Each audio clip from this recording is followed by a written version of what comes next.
ನೀವೀಗ ಕೇಳುತ್ತಿದ್ದೀರಾ ಮಾಹಿತಿ ಖಜಾನೆಯ ಕಾರ್ಯಕ್ರಮಗಳನ್ನು. ಈಗ ಮಾಹಿತಿ ಖಜಾನೆಯಲ್ಲಿ ಕೆಲವು ಜಿಲ್ಲೆಗಳ ಪ್ರವಾಸಿ ತಾಣಗಳು, ವಿವಿಧ ಜಿಲ್ಲೆಗಳ ಪ್ರವಾಸಿ ತಾಣಗಳನ್ನು ಪರಿಚಯಿಸುವ ವಿಶೇಷ ಮಾಲಿಕೆ. ಕೇಳಿ, ಕೆಲವು ಜಿಲ್ಲೆಯ ಪ್ರವಾಸಿ ತಾಣಗಳು ನಿಮ್ಮ ಮೆಚ್ಚಿನ ಮಾಹಿತಿ ಖಜಾನೆಯಲ್ಲಿ. ಕೇಳಿ, ಆನಂದಿಸಿ ಹಾಗೂ ಭೇಟಿ ನೀಡಿ.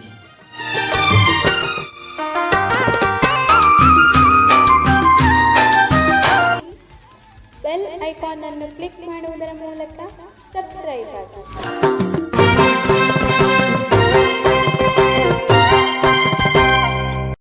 ಇನ್ನು ಈ ಒಂದು ದೇವಾಲಯದ ಸುತ್ತ ಕೋಟೆಯನ್ನ ನಿರ್ಮಾಣ ಮಾಡಲಾಗಿದೆ. ಅದರ ಮಧ್ಯದಲ್ಲಿ ನಕ್ಷತ್ರ ಆಕಾರದಲ್ಲಿ ಒಂದು ವೇದಿಕೆಯ ಮೇಲೆ ಈ ಒಂದು ದೇವಾಲಯವನ್ನ ನಿರ್ಮಾಣ ಮಾಡಲಾಗಿದೆ. ನಾನು ಆವಾಗಲೇ ಹೇಳಿದೆ ನಿಮಗೆ ನಕ್ಷತ್ರ ಆಕಾರದಲ್ಲಿ ಇರುತ್ತೆ ಅಂತ ಹೇಳಿ. ಸೊ ಇದು ಕೂಡ ಅದೇ ರೀತಿಯ ಒಂದು ದೇವಾಲಯ ಆಗಿದೆ. ಆವಾಗಲೇ ಕೇಶವ ದೇವಾಲಯ ಏನು ಹೇಳಿದೆ, ಅದೇ ರೀತಿ ಇದು ಕೂಡ ನಿರ್ಮಾಣ ಆಗಿರೋದನ್ನು ನಾವಿಲ್ಲಿ ಪ್ರಮುಖವಾಗಿ ಗಮನಿಸುತ್ತೇವೆ. ಪ್ರೀತಿಯ ಕೇಳುಗರೆ, ತಮ್ಮೆಲ್ಲರಿಗೂ ನಮಸ್ಕಾರ. ಮಾಹಿತಿ ಖಜಾನೆಯ ಇವತ್ತಿನ ಕೆಲವು ಜಿಲ್ಲೆಗಳ ಪ್ರವಾಸಿ ತಾಣಗಳು ಮಾಲಿಕೆಗೆ ತಮ್ಮೆಲ್ಲರನ್ನ ಪ್ರೀತಿಯಿಂದ ಸ್ವಾಗತ ಕೋರ್ತಾ ಇರೋದು ನಿಮ್ಮೆಲ್ಲರ ಗೆಳೆಯ ಶರತ್. ಪ್ರತಿ ಬುಧವಾರ ಬಂತು ಅಂದರೆ ಏನೋ ಒಂದು ಖುಷಿ, ಹೊಸ ಹೊಸ ಒಂದು ಪ್ರೇಕ್ಷಣೀಯ ಸ್ಥಳವನ್ನು ಪರಿಚಯ ಮಾಡಿಕೊಳ್ಳುವಂತಹ ಒಂದು ಪ್ರಯತ್ನವನ್ನು ನಾವು ಮಾಡ್ತೇವೆ. ಸ್ನೇಹಿತರೆ, ನಾವು ಹಾಸನ ಜಿಲ್ಲೆಯ ಕೆಲವು ಪ್ರವಾಸಿ ತಾಣಗಳ ಬಗ್ಗೆ ತಿಳ್ಕೊಳ್ತಾ ಇದ್ದೇವೆ. ಅನೇಕರಿಗೆ ಇಂತಹ ಹಲವಾರು ವಿಷಯಗಳು ತಿಳಿದೇ ಇಲ್ಲ. ಸುಮ್ಮನೆ ಹಾಸನಕ್ಕೆ ಭೇಟಿ ಕೊಡ್ತಾರೆ, ಹೋಗ್ತಾರೆ, ತಮ್ಮ ಕೆಲಸ ಆಯಿತು, ತಾವು ಇನ್ನಾಯಿತು ಅಂತ ಹೊರಡ್ತಾರೆ. ಆದರೆ ಈ ಸಂಚಿಕೆಗಳನ್ನೆಲ್ಲ ಕೇಳಿದಾಗ ನಮಗೆ ಇಂಥ ಸ್ಥಳವೂ ಇದೆಯಾ, ಇದಕ್ಕೊಂದ್ಸರಿ ಭೇಟಿ ಕೊಡಬೇಕಲ್ಲ ಅಂತ ಅನಿಸಿದ್ದು ಖಂಡಿತ ಆಗಲೂ ಇದೆ. ಹಾಗಾದರೆ ಇವತ್ತು ನಾವು ಯಾವ ಯಾವ ಒಂದು ಪ್ರೇಕ್ಷಣೀಯ ಸ್ಥಳಗಳ ಬಗ್ಗೆ ತಿಳ್ಕೊಳ್ತಾ ಇದ್ದೀವಿ ಅಂತ ನೋಡೋಣ. ಮೊದಲನೇದಾಗಿ ಹುಲ್ಲೆಕೆರೆ ಕೇಶವ ದೇವಾಲಯ.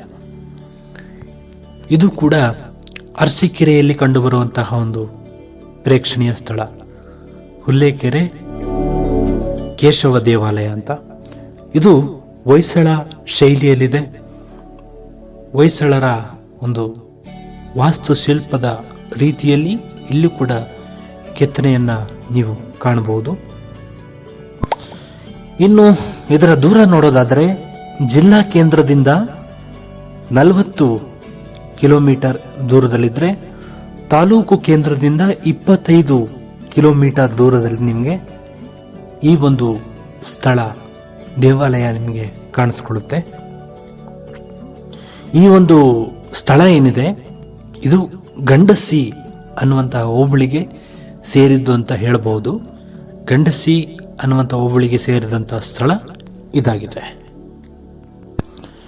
ಇನ್ನು ಈ ದೇವಾಲಯ ಆವಾಗಲೇ ನಾನು ಹೇಳಿದಾಗೆ ಹೊಯ್ಸಳರ ಒಂದು ಶೈಲಿಯಲ್ಲಿ, ಅಂದರೆ ನಕ್ಷತ್ರ ಆಕಾರದ ಒಂದು ಜಗಲಿಯ ವೇದಿಕೆಯಲ್ಲಿ ನಿರ್ಮಾಣ ಆಗಿರೋದನ್ನು ನಾವು ಕಾಣಬಹುದು. ಈ ಒಂದು ಸ್ಥಳಕ್ಕೆ ಭೇಟಿ ಕೊಟ್ಟಂತಹ ಸಂದರ್ಭದಲ್ಲಿ ನಿಮಗೆ ಜಗಲಿಯ ಮೇಲೆ ಒಂದು ಈ ದೇವಾಲಯವನ್ನು ನಿರ್ಮಾಣ ಮಾಡಲಾಗಿದೆ. ನಕ್ಷತ್ರಾಕಾರದ ಒಂದು ಜಗಲಿಯ ಮೇಲೆ ಇದನ್ನು ನಿರ್ಮಾಣ ಮಾಡಲಾಗಿರುತ್ತೆ. ಸುಂದರವಾದ ಶಿಲ್ಪಕಲೆ ಹಾಗೆ ಸುಂದರವಾದ ಕೆತ್ತನೆಯನ್ನು ಹೊಂದಿರೋದ್ರಿಂದ ಈ ಒಂದು ಸ್ಥಳ ಏನಿದೆ, ಇದು ಅರಸೀಕೆರೆಯ ಐತಿಹಾಸಿಕ ಹಾಗೆ ರಮಣೀಯವಾದ ಪ್ರೇಕ್ಷಣೀಯ ಸ್ಥಳ ಅಂತಾನೆ ಹೇಳಬಹುದು. ಈ ಒಂದು ಅರಸೀಕೆರೆಗೆ ನೀವು ಭೇಟಿ ನೀಡಿದಂಥ ಸಂದರ್ಭದಲ್ಲಿ ಇಲ್ಲಿಗೆ ಭೇಟಿ ಕೊಟ್ಟಾಗ ನಿಮಗೆ ಏನೆಲ್ಲ ಸಿಗುತ್ತೆ ಅಂತ ತಿಳಿಬೇಕು ಅಂದರೆ ಈ ಸಂಚಿಕೆಯನ್ನು ಪೂರ್ತಿಯಾಗಿ ಕೇಳಿ. ಇಲ್ಲಿ ನಿಮಗೆ ಉತ್ತಮವಾದ ಒಂದು ಅದ್ಭುತವಾದ ಕೆತ್ತನೆಗಳನ್ನು ನೋಡೋದಕ್ಕೆ ನಿಮಗೆ ಸಾಧ್ಯ ಆಗುತ್ತೆ. ಹೊಯ್ಸಳರ ಒಂದು ಕೈ ಚಳಕಗಳು ಇಲ್ಲೂ ಕೂಡ ಮೂಡಿ ಬಂದಿರೋದನ್ನು ನಾವು ಪ್ರಮುಖವಾಗಿ ಗಮನಿಸಬಹುದು. ಇಲ್ಲಿ ಹಲವಾರು ಮೂರ್ತಿಗಳು ನಿಮಗೆ ಕಾಣಸಿಗುತ್ತೆ. ಈ ಒಂದು ದೇವಸ್ಥಾನ ಏನಿದೆ ಅಲ್ಲಲ್ಲಿ ಕೆತ್ತನೆಗಳ ಮೂಲಕ ರಮಣೀಯವಾಗಿ ಸೃಷ್ಟಿಗೊಂಡಿದೆ. ಒಂದು ಹೊಯ್ಸಳರ ಸಂಸ್ಕೃತಿ ಇಲ್ಲೂ ಕೂಡ ಮೂಡಿ ಬಂದಿರೋದನ್ನು ನಾವು ಪ್ರಮುಖವಾಗಿ ಗಮನಿಸ್ತೇವೆ. ಇನ್ನು ಮುಂದಿನ ಸ್ಥಳವನ್ನು ನೋಡೋದಾದ್ರೆ ಜಾವುಗಲ್ಲಿನ ಒಂದು ದೇವಾಲಯ ಇದೆ. ಜಾವುಗಲ್ ಅನ್ನುವಂಥ ಒಂದು ಸ್ಥಳದ ಬಗ್ಗೆ ನೀವು ಕೇಳಿರ್ತೀರಿ. ಅಂತಾರಾಷ್ಟ್ರೀಯ ಕ್ರಿಕೆಟ್ ನಲ್ಲಿ ಒಬ್ಬರು ಪ್ಲೇಯರ್ ಇದ್ದಾರೆ, ಜಾವುಗಲ್ ಶ್ರೀನಾಥ್ ಅಂತ. ಅವ್ರ ಬಗ್ಗೆ ನಿಮ್ಮೆಲ್ರಿಗೂ ಗೊತ್ತಿರುತ್ತೆ. ಸೊ ಅವರು ಹುಟ್ಟೂರು ಈ ಜಾವುಗಲ್ನಲ್ಲಿ ಕೂಡ ಒಂದು ಅದ್ಭುತವಾದ ದೇವಾಲಯ ಇದೆ. ಅದ್ಯಾವುದು, ಅದರ ವಿಶೇಷತೆ ಏನು ಅಂತ ಇವಾಗ ತಿಳಿಯುವಂಥ ಪ್ರಯತ್ನವನ್ನು ಮಾಡೋಣ. ಇನ್ನು ಇದರ ದೂರ ನೋಡೋದಾದ್ರೆ ಜಿಲ್ಲಾ ಕೇಂದ್ರದಿಂದ 45 ಕಿಲೋಮೀಟರ್ ದೂರದಲ್ಲಿ ಇದು ನಿಮಗೆ ಕಾಣಿಸ್ಕೊಳ್ಳುತ್ತೆ. ಇನ್ನು ತಾಲೂಕು ಕೇಂದ್ರದಿಂದ ಸುಮಾರು 30 ಕಿಲೋಮೀಟರ್ ದೂರದಲ್ಲಿ ಈ ಒಂದು ಸ್ಥಳ ನಿಮಗೆ ಕಾಣಿಸ್ಕೊಳ್ಳುತ್ತೆ. ಇನ್ನು ಇಲ್ಲಿರುವ ದೇವಾಲಯ ಯಾವುದು ಅಂದ್ರೆ ಹೊಯ್ಸಳ ಒಂದು ಶೈಲಿಯ ಲಕ್ಷ್ಮೀ ನರಸಿಂಹ ದೇವಾಲಯ ಇದೆ ಸ್ನೇಹಿತರೆ. ಇಲ್ಲಿ ಇದು ಹೊಯ್ಸಳರ ಸಂಸ್ಕೃತಿಯನ್ನ ಒಳಗೊಂಡಿದೆ. ಆಗಲೇ ಹೇಳಿದಾಗೆ ಎರಡೂ ದೇವಾಲಯ ಕೂಡ ಹೊಯ್ಸಳರ ಒಂದು ಕೈಚಳಕದಿಂದ ಅದ್ಭುತವಾಗಿ ರೂಪುಗೊಂಡಿರೋದನ್ನ ನಾವಿಲ್ಲಿ ಪ್ರಮುಖವಾಗಿ ಗಮನಿಸ್ತೇವೆ. ಹೊಯ್ಸಳರ ಒಂದು ಶಿಲ್ಪ, ಹಾಗೆ ಇದರ ಬಗ್ಗೆ ಎಲ್ಲ ನಿಮ್ಗೆಲ್ರಿಗೂ ಕೂಡ ಗೊತ್ತಿರುತ್ತೆ. ಯಾಕಂದರೆ ಇತಿಹಾಸವನ್ನು ಅಧ್ಯಯನ ಮಾಡಿದಂಥ ಸಂದರ್ಭದಲ್ಲಿ ಇದರ ಬಗ್ಗೆ ಎಲ್ಲ ನೀವು ತಿಳ್ಕೊಂಡಿರ್ತೀರಿ. ಹಾಗಾಗಿ ಅವರ ಬಗ್ಗೆ ಹೆಚ್ಚಾಗಿ ನಾನು ಇಲ್ಲಿ ಹೇಳೋಂಥ ಅವಶ್ಯಕತೆ ಇಲ್ಲ ಅನಿಸುತ್ತೆ. ಸೊ ಈಗ ನಾವು ಆ ದೇವಾಲಯದ ಬಗ್ಗೆ ಇನ್ನೂ ಏನೆಲ್ಲ ವಿಶೇಷತೆಗಳಿದೆ ಅಂತ ತಿಳಿಯೋಣ. ಇನ್ನು ಈ ಜಾವುಗಲ್ ಅನ್ನೋದು ಅರಸೀಕೆರೆ ತಾಲೂಕಿನ ಒಂದು ಹೋಬಳಿ ಕೇಂದ್ರವಾಗಿದೆ. ಇದನ್ನು ಹೋಬಳಿ ಕೇಂದ್ರ ಆಗಿದ್ರೂ ಕೂಡ ಇಲ್ಲಿ ಒಂದು ಪ್ರಸಿದ್ಧವಾದ ದೇವಾಲಯ ಇರೋದು ನಾವೆಲ್ಲರೂ ಕೂಡ ಗಮನಿಸಬೇಕಾದಂತ ವಿಷಯ. ಇನ್ನು ಇದು ಅರಸೀಕೆರೆ ತಾಲೂಕಿನ ಪೂರ್ವಕ್ಕೆ 14 ಕಿಲೋಮೀಟರ್ ದೂರದಲ್ಲಿದ್ದರೆ ಬಾಣವರದಿಂದ ಸುಮಾರು 18 ಕಿಲೋಮೀಟರ್ ದೂರದಲ್ಲಿ ಈ ಒಂದು ಸ್ಥಳ ನಿಮಗೆ ಕಾಣಿಸ್ಕೊಳ್ಳುತ್ತೆ. ಈ ಜಾವುಗಲ್ ಬಾಣವಾರ ಅನ್ನುವಂಥದ್ದು ಕೂಡ ನಿಮಗೆ ಅರಸೀಕೆರೆಯ ಆಸುಪಾಸಿನಲ್ಲಿ ಬರುವಂತಹ ಒಂದು ಸ್ಥಳಗಳು. ನಿಮಗೆ ಬಾಣವಾರ ಅಂತ ಹೇಳ್ತಾ ಇದ್ದಾನಲ್ಲ, ಇದೇ ಯಾವುದಪ್ಪ ಸ್ಥಳ ಅಂತ ಗೊತ್ತಿಲ್ಲ ಅಂದರೆ ಸೊ ಅರಸೀಕೆರೆ ಆಸುಪಾಸಿನಲ್ಲಿ ಬರುವಂತಹ ಈ ಸ್ಥಳಗಳು. ಈ ಜಾವುಗಲ್ನಿರ್ತಕ್ಕಂತಹ ಒಂದು ದೇವಾಲಯ ಏನಿದೆ, ಲಕ್ಷ್ಮೀ ನರಸಿಂಹ ದೇವಾಲಯ, ಇದನ್ನ ಸುಮಾರು ಕ್ರಿಸ್ತ ಪೂರ್ವ 13ನೇ ಶತಮಾನದಲ್ಲಿಯೇ ಇದನ್ನ ನಿರ್ಮಾಣ ಮಾಡಲಾಗಿತ್ತು. ಆದರೆ ಎಲ್ಲೂ ಕೂಡ ಬೆಳಕಿಗೆ ಬಂದಿರಲಿಲ್ಲ. ಅದು ಸಂಶೋಧನೆಯನ್ನು ನಡೆಸಿದಂಥ ಸಂದರ್ಭದಲ್ಲಿ ಸಂಶೋಧಕರು ಭೇಟಿ ನೀಡಿ ಅದಕ್ಕೂ ಒಂದು ರೂಪುರೇಷೆಯನ್ನು ಕಲ್ಪಿಸಿರೋದನ್ನು ನಾವು ಗಮನಿಸ್ತೇವೆ. ಅದರ ನಂತರದಲ್ಲಿ ಹೊಯ್ಸಳರು ಅದನ್ನು ಕ್ರಿಸ್ತಶಕ 13ನೇ ಶತಮಾನದಲ್ಲಿ ಅದನ್ನು ಸುಮಾರು ಒಳ್ಳೆಯ ಒಂದು ಹಂತಕ್ಕೆ ತಂದರು ಅಂತ ಹೇಳ್ತಾರೆ. ಇನ್ನು ಈ ಒಂದು ದೇವಾಲಯದ ಸುತ್ತ ಕೋಟೆಯನ್ನ ನಿರ್ಮಾಣ ಮಾಡಲಾಗಿದೆ. ಅದರ ಮಧ್ಯದಲ್ಲಿ ನಕ್ಷತ್ರ ಆಕಾರದಲ್ಲಿ ಒಂದು ವೇದಿಕೆಯ ಮೇಲೆ ಈ ಒಂದು ದೇವಾಲಯವನ್ನ ನಿರ್ಮಾಣ ಮಾಡಲಾಗಿದೆ. ನಾನು ಆವಾಗಲೇ ಹೇಳಿದೆ ನಿಮಗೆ ನಕ್ಷತ್ರ ಆಕಾರದಲ್ಲಿ ಇರುತ್ತೆ ಅಂತ ಹೇಳಿ. ಸೊ ಇದು ಕೂಡ ಅದೇ ರೀತಿಯ ಒಂದು ದೇವಾಲಯ ಆಗಿದೆ. ಆವಾಗಲೇ ಕೇಶವ ದೇವಾಲಯ ಏನು ಹೇಳಿದೆ ಅದೇ ರೀತಿ ಇದು ಕೂಡ ನಿರ್ಮಾಣ ಆಗಿರೋದನ್ನು ನಾವಿಲ್ಲಿ ಪ್ರಮುಖವಾಗಿ ಗಮನಿಸ್ತೇವೆ. ಇದೊಂದು ತ್ರಿಕೂಟಚಲ ದೇವಾಲಯ ಅಂತಾನೆ ಹೇಳ್ಬೋದು. ತ್ರಿಕೂಟಚಲ ಅಂದ್ರೆ ಏನಪ್ಪ ಅಂತ ಕೇಳ್ತಾ ಇದ್ದಲ್ಲ, ಇಲ್ಲಿ 3 ಗರ್ಭಗುಡಿಯನ್ನ ಹೊಂದಿರೋದನ್ನು ನಾವು ಪ್ರಮುಖವಾಗಿ ಗಮನಿಸ್ತೇವೆ. ಅಂದ್ರೆ ಈ ದೇವಾಲಯ ಏನಿದೆ ಇದು 3 ಗರ್ಭಗುಡಿಯನ್ನ ಹೊಂದಿದೆ. 3 ಕಡೆ ಕೂಡ ವಿಶೇಷವಾದ ಪೂಜೆಯನ್ನು ಮಾಡೋದನ್ನು ನಾವು ಪ್ರಮುಖವಾಗಿ ಗಮನಿಸ್ತೇವೆ. ಇಲ್ಲಿ ವೇಣುಗೋಪಾಲ,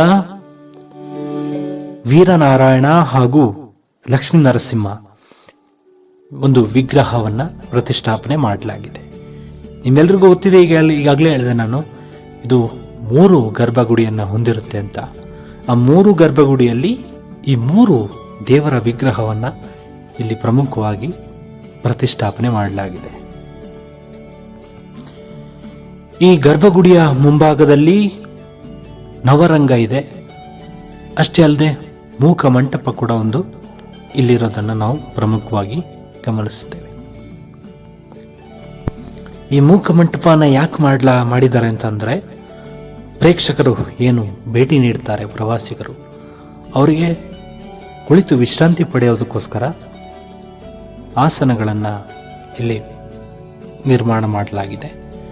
ಅಲ್ಲಿ ಆ ಒಂದು ಮಂಟಪದಲ್ಲಿ ಅವರು ಕುಳಿತು ವಿಶ್ರಾಂತಿಯನ್ನು ಪಡೆಯೋದಕ್ಕೆ ಸಾಧ್ಯ ಆಗುತ್ತೆ.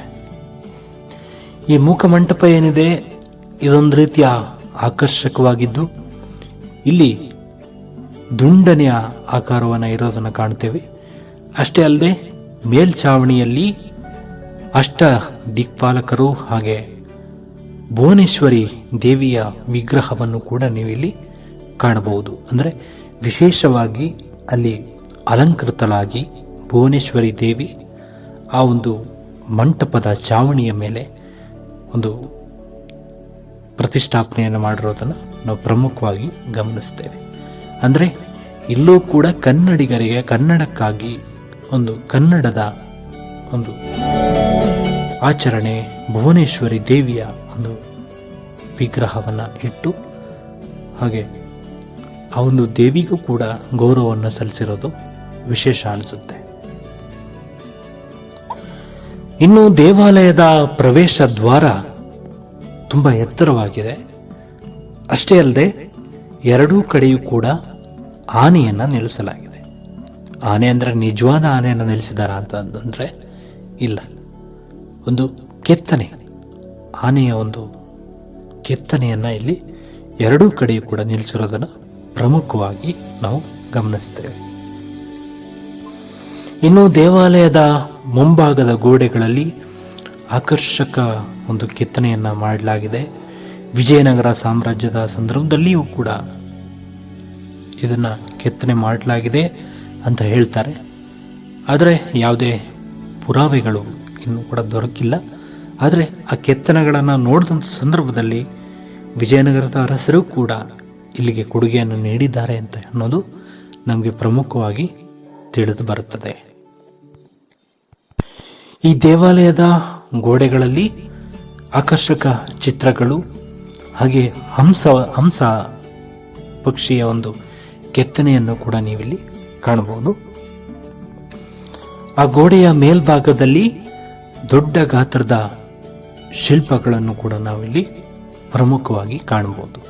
ಅಂದರೆ ಪ್ರಾಚೀನ ಕಾಲದ ಶಿಲ್ಪ ಶೈಲಿಯನ್ನು, ಅಂದರೆ ಹೊಯ್ಸಳರ ಕಾಲ ಇರಬಹುದು, ಹಾಗೆ ವಿಜಯನಗರ ಕಾಲದ ಒಂದು ಶಿಲ್ಪ ಶೈಲಿಯನ್ನು ಇಲ್ಲೂ ಕೂಡ ನಾವು ಪ್ರಮುಖವಾಗಿ ಕಾಣಬಹುದು. ಇಲ್ಲಿ ಪ್ರಮುಖವಾಗಿ ಬಲ್ಮುರಿ ಗಣೇಶ ಹಾಗೆ ಪರಶುರಾಮ ಹಾಗೆ ಪರಶುರಾಮ ರಾಮ ಅಂದ್ರು ಒಂದೇನೆ. ಅಷ್ಟೇ ಅಲ್ಲದೆ ಶಿವನ ಒಂದು ವಿಗ್ರಹ, ಇನ್ನೂ ಅನೇಕ ಒಂದು ಶಿಲ್ಪಕಲೆಯನ್ನು ಕೆತ್ತೋದರ ಮೂಲಕ ನೋಡುಗರಿಗೆ ಒಂದು ಉಲ್ಲಾಸದ ಕ್ಷಣವಾಗಿ ಗೋಚರಿಸೋದನ್ನು ನಾವಿಲ್ಲಿ ಪ್ರಮುಖವಾಗಿ ಕಾಣ್ತೇವೆ. ಯಾಕಂದರೆ ನೀವಲ್ಲಿ ಹೋಗಿ ನೋಡಿದಾಗ ಮಾತ್ರ ಇದರ ಸವಿಯನ್ನು ಸವಿಯೋದಕ್ಕೆ ಸಾಧ್ಯ. ಇಲ್ಲಿ ಹೇಳಿದ್ರೆ ನಿಮಗೆ ಅರ್ಥ ಆಗೋದಿಲ್ಲ. ಹಾಗಾಗಿ ನೀವು ಒಂದು ಬಾರಿ ಆದರೂ ಆ ಒಂದು ಸ್ಥಳಕ್ಕೆ ಭೇಟಿ ನೀಡೋದ್ರ ಮೂಲಕ ನಿಮ್ಮ ಕಣ್ಣನ್ನು ನೀವು ಪಾವನಗೊಳಿಸ್ಕೊಳ್ಳಿ. ಸೊ ಎಲ್ಲರೂ ಕೂಡ ಭೇಟಿ ನೀಡೋದ್ರ ಮೂಲಕ ಈ ಒಂದು ದೇವಾಲಯದ ಸವಿಯನ್ನು ಸವಿಯಬಹುದು. ರಾಜ್ಯದ ಈ ಒಂದು ಕಲಾಸಿರಿಯನ್ನು ನೋಡಿ ನೀವು ಕೂಡ ಪುನೀತರಾಗಿ. ಯಾಕಂದರೆ ಈ ನೋಡೋದು, ಪ್ರೇಕ್ಷಣೀಯ ಸ್ಥಳಗಳನ್ನು ನೋಡುವಂಥದ್ದು, ಇದನ್ನು ಬೆಳೆಸ್ಕೊಳ್ಳೋದು ಬಹಳ ಮುಖ್ಯ. ಒಬ್ಬ ವ್ಯಕ್ತಿ ಒಂದು ವಿಷಯದ ಬಗ್ಗೆ ತಿಳಿದುಕೊಳ್ಬೇಕು ಅಂದರೆ ಆ ಸ್ಥಳಕ್ಕೆ ಭೇಟಿ ನೀಡಿ ಅಲ್ಲಿಯ ವ್ಯಕ್ತಿಗಳನ್ನು ಮಾತಾಡಿಸಿ ಮಾಹಿತಿಯನ್ನು ಕಲೆ ಹಾಕೋದು ಒಂದಾದರೆ, ನಾವು ವಿವಿಧ ಮೂಲಗಳಿಂದ ಮಾಹಿತಿಗಳನ್ನು ಸಂಗ್ರಹಿಸಿ ನಿಮಗೆ ಈ ಧ್ವನಿಯ ಮೂಲಕ ನೀಡುವಂಥದ್ದು ಇದು ಒಂದು ಶೈಲಿ ಆಗುತ್ತೆ. ಆದರೆ ನಮಗೆ ಆ ಒಂದು ಸ್ಥಳಗಳಿಗೆಲ್ಲ ಭೇಟಿ ನೀಡಿ ನಿಮಗೆ ಮಾಹಿತಿಯನ್ನು ತಲುಪಿಸೋದಕ್ಕೆ ಆಗ್ತಾ ಇಲ್ಲ, ದಯವಿಟ್ಟು ಕ್ಷಮಿಸಿ. ನಾವು ಯಾರು ಭೇಟಿ ನೀಡಿರ್ತಾರೆ ಅಂಥವರಿಂದ ಇದರ ಬಗ್ಗೆ ಕೇಳಿ ತಿಳಿದುಕೊಂಡು ನಿಮಗೆ ಒಂದು ಮಾಹಿತಿಯನ್ನು ನೀಡುವಂಥ ಪ್ರಯತ್ನ. ಹಲವಾರು ಜನ ಈ ರೀತಿ ಒಂದು ಪ್ರವಾಸಿ ಕಥನಗಳನ್ನು ಬರೆದಿರ್ತಾರೆ, ಅದನ್ನು ಆಧರಿಸಿ ನಾವು ನಿಮಗೆ ಮಾಹಿತಿಯನ್ನು ನೀಡ್ತೀವಿ. ಕಳೆದ ವಾರ ಒಬ್ಬರು ನಮಗೆ ಕೇಳಿದರು, ಹೇಗೆ ನೀವು ಈ ಮಾಹಿತಿಗಳನ್ನೆಲ್ಲ ನೀಡ್ತೀರಿ ಅಂತ. ಅವರಿಗೋಸ್ಕರ ಈ ಒಂದು ಕ್ಲಾರಿಫಿಕೇಷನ್ ನೀಡ್ತಾ ಇದ್ದೇನೆ. ನಾವು ಎಲ್ಲೂ ಕೂಡ ಒಂದು ಸ್ಥಳಕ್ಕೆ ಭೇಟಿ ನೀಡಿಲ್ಲ. ನಾವು ಭೇಟಿ ನೀಡಿರೋರು ಇರ್ತಾರೆ, ಅವರು ಅವರ ಅನುಭವಗಳನ್ನ ಬರ್ಕೊಂಡಿರ್ತಾರೆ. ಅದನ್ನು ಆಧರಿಸಿ ನಮಗೆ ಯಾವ ವಿಷಯವನ್ನು ಹೇಳಬೇಕು ಅನಿಸುತ್ತೋ ಅದನ್ನು ಫಿಲ್ಟರ್ ಮಾಡಿಕೊಂಡು ನಾವು ಇಲ್ಲಿ ನಿಮ್ಮ ಮುಂದೆ ಇಡ್ತೀವಿ. ಯಾಕಂದರೆ ಎಲ್ಲ ಮಾಹಿತಿಗಳನ್ನು ಹೇಳೋದಕ್ಕಾಗಲ್ಲ. ಕೆಲವೊಂದು ಅವರ ವೈಯಕ್ತಿಕ ವಿಷಯಗಳೆಲ್ಲ ಇರ್ತವೆ, ಅದ್ರ ಬಗ್ಗೆ ಇಲ್ಲಿ ನಾನು ಹೇಳೋದಕ್ಕಾಗಲ್ಲ. ಅಲ್ಲಿ ಏನು ಅವ್ರು ನೋಡಿದ್ರು, ಅವರು ನೋಡಿದಂಥ ಸಂದರ್ಭದಲ್ಲಿ ಅವರ ಅನುಭವ ಏನು. ಈಗ ವಿದ್ಯಾರ್ಥಿಗಳು ಸ್ಕೂಲ್ ಮಕ್ಕಳನ್ನೆಲ್ಲ ಪ್ರವಾಸಕ್ಕೆ ಅಂತ ಕರ್ಕೊಂಡು ಹೋಗ್ತಾರೆ, ಅಲ್ಲಿ ವರದಿಯನ್ನು ತಯಾರು ಮಾಡಬೇಕಾಗತ್ತೆ. ಆ ವರದಿಯಲ್ಲಿ ಅವರೇನು ನೋಡಿರ್ತಾರೆ ಅದನ್ನು ಬರೆದಿರ್ತಾರೆ. ಆ ವರದಿಗಳನ್ನ ಆಧರಿಸಿ ನಾನು ನಿಮಗೆ ಮಾಹಿತಿಯನ್ನು ನೀಡ್ತಾ ಇದ್ದೀನಿ ಸ್ನೇಹಿತರೆ. ಈಗಲಾದರೂ ನಿಮ್ಮ ಪ್ರಶ್ನೆಗಳಿಗೆ ಉತ್ತರ ಸಿಕ್ಕಿರ್ಬೋದು ಅಂತ ನಾನು ಭಾವಿಸ್ತೀನಿ. ಇದಾಗಿತ್ತು ಸ್ನೇಹಿತರೆ ಇವತ್ತಿನ ಒಂದು ಕಾರ್ಯಕ್ರಮ. ನಿಮಗೆ ಈ ಒಂದು ಕಾರ್ಯಕ್ರಮದ ಬಗ್ಗೆ ನಿಮ್ಮ ಅನಿಸಿಕೆ, ನಿಮ್ಮ ಅಭಿಪ್ರಾಯಗಳನ್ನ ಕಮೆಂಟ್ ಮುಖಾಂತರ ತಿಳಿಸ್ಬೋದು. ಇನ್ನೂ ಸಬ್ಸ್ಕ್ರೈಬ್ ಮಾಡದೆ ನೋಡ್ತಾ ಇದ್ದರೆ ಈ ಕೂಡಲೇ ಸಬ್ಸ್ಕ್ರೈಬ್ ಮಾಡ್ಕೊಳ್ಳಿ. ಹಾಗೆ ಕರೆಂಟ್ ಸೆಟ್ಟಿಂಗಲ್ಲಿ ಆಲ್ ಅಂತ ಸೆಲೆಕ್ಟ್ ಮಾಡ್ಕೊಳ್ಳಿ. ಆವಾಗ ಮಾತ್ರ ನಾವು ಅಪ್ಲೋಡ್ ಮಾಡುವ ಎಲ್ಲ ವಿಡಿಯೋ ಕೂಡ ನಿಮಗೆ ಉಚಿತವಾಗಿ ಸಿಗುತ್ತೆ. ನಿಮ್ಮ ಯಾವುದಾದ್ರೂ ಬೇಡಿಕೆಯ ಕಾರ್ಯಕ್ರಮಗಳಿದ್ದರೆ ನಮಗೆ ಕಮೆಂಟ್ ಮುಖಾಂತರ ನೀವು ತಿಳಿಸ್ಬೋದು. ಸೊ ಎಲ್ರಿಗೂ ಒಳ್ಳೆಯದಾಗಲಿ, ನನ್ನಿಂದ ಶುರುವಾಗಲಿ. ಮತ್ತೆ ಮುಂದಿನ ವಾರ ಮತ್ತಷ್ಟು ಪ್ರೇಕ್ಷಣೀಯ ಸ್ಥಳಗಳನ್ನು ಪರಿಚಯಿಸೋದಕ್ಕೆ ನಾನು ಕಾಯ್ತಾ ಇರ್ತೀನಿ. ಎಲ್ರಿಗೂ ಒಳ್ಳೆಯದಾಗಲಿ, ನನ್ನಿಂದ ಶುರುವಾಗಲಿ. ನಮಸ್ಕಾರ. ಜೈ ಹಿಂದ್, ಜೈ ಕರ್ನಾಟಕ ಮಾತೆ.